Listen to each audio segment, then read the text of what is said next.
Hello everyone, this is Shannon from That's So Po, and today I'm doing week 21 of my 2023 reads.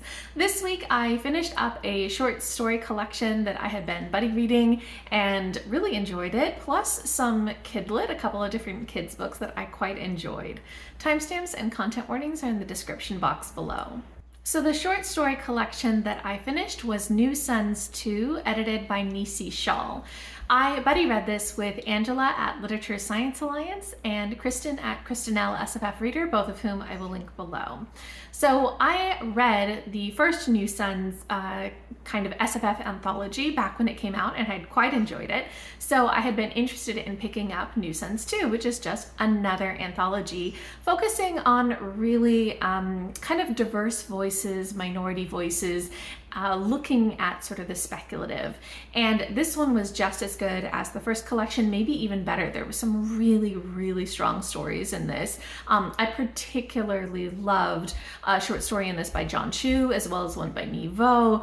And there were just so many hits in this collection, so many really great stories. And I think what was super interesting, buddy reading this together with Angela and Kristen, was how much all three of us enjoyed the stories and how similar our thoughts were on so many of them.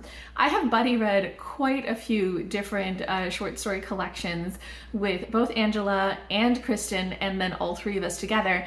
And we usually have really varying experiences. There's quite a range of kind of reactions that we have to the stories.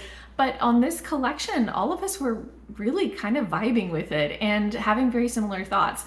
So it was just such a positive anthology. Usually there's a little bit more up and down, but this one I think really had some very solid reads.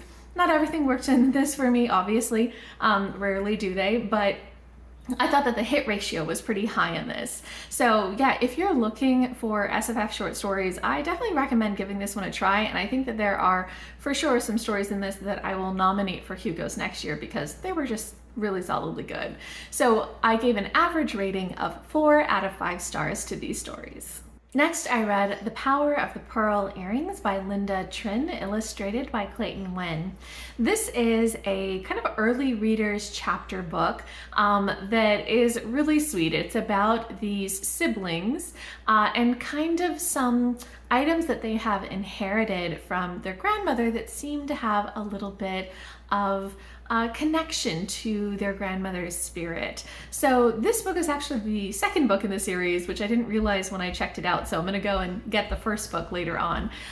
But it follows the middle sibling who in this story has these pearl earrings and she can hear her grandmother's voice sometimes in them.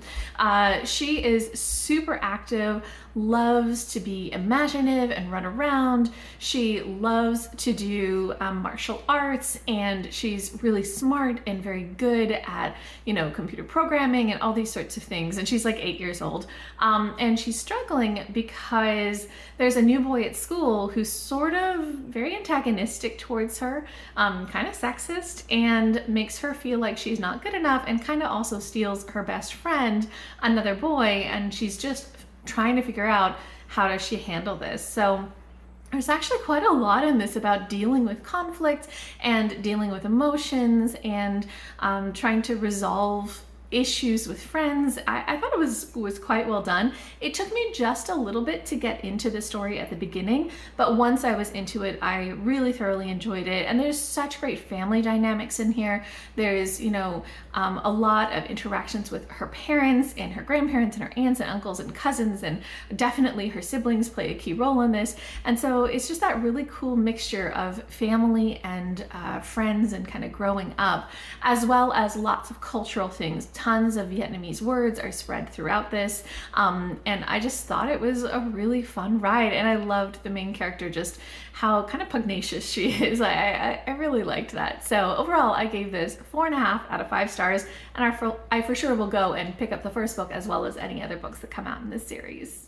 Then I read Last Flight by Kristen Giang, illustrated by Phumiruk.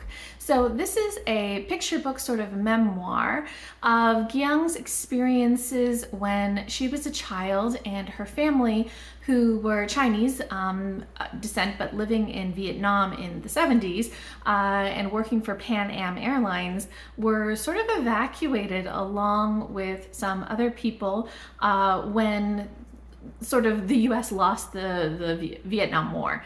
And so this is about her family, many siblings, her parents, getting onto the last commercial flight out of Vietnam. And just kind of that experience of not knowing what's going on, of being afraid, of having to try to get out of this situation that's no longer safe for them, and just her memories of that. So I thought it was actually just really well done. I loved the illustrations in this, and I just like that kind of family memoir type of feel of this big historical moment. So yeah, I thoroughly enjoyed this, and I gave it 5 out of 5 stars. And the last book I finished was The Secret Pocket by Peggy, Janicki, illustrated by Carrielynn Victor. So this is actually more of an oral history from Janicki's grandmother, who ended up going to a residential school when she was a small child, along with a lot of other Indigenous kids from her community, her siblings, and just sort of the struggle to get by there. Not just because they were separated from their families and everything was so strict there, but also they had major food scarcity. The nuns were not really feeding them very much. And so the girls in this residential school came up with this secret pocket that they sewed into their clothing, where they could stash away food that they would steal from the kitchen so that they would have enough to eat. And so this is basically that oral history of Janicki's grandmother telling that story of resistance, and it's put into this picture book form. I think that because it's an oral history, it's told in the grandmother's words, it's a little bit dense, I think, for small kids to read in terms of the text, but not too bad. There is also, quite a bit of the native language integrated into that, and there are some glossary terms in the back for people who want to look up what those words mean. Mainly it's like family terms, that sort of thing.